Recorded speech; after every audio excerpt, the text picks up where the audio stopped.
So I've learned to not speak unless I absolutely have to in many public places here. People are very opportunistic. What happened during that stop ultimately was those officers were shaking us down for money, and they assumed that this car had money in it because the rear windows were tinted.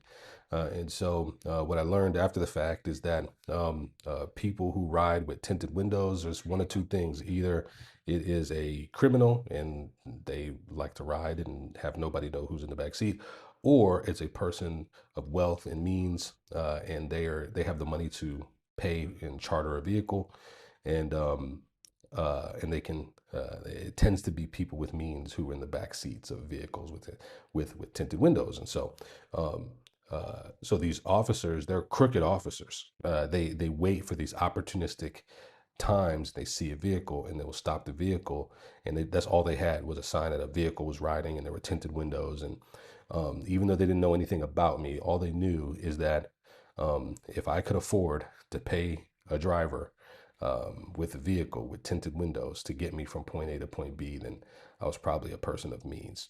And so I didn't speak because when people learn that I'm American, when I look, you may not realize this. I didn't realize this until I got here, but I look Nigerian than a mug. Everybody thinks I'm an Igbo man. Everybody thinks I'm Igbo and from that tribe. And so if I don't speak, everyone assumes I'm a Nigerian. Everybody assumes I'm Igbo, and I have the local clothes on. So I look like an Igbo Nigerian man.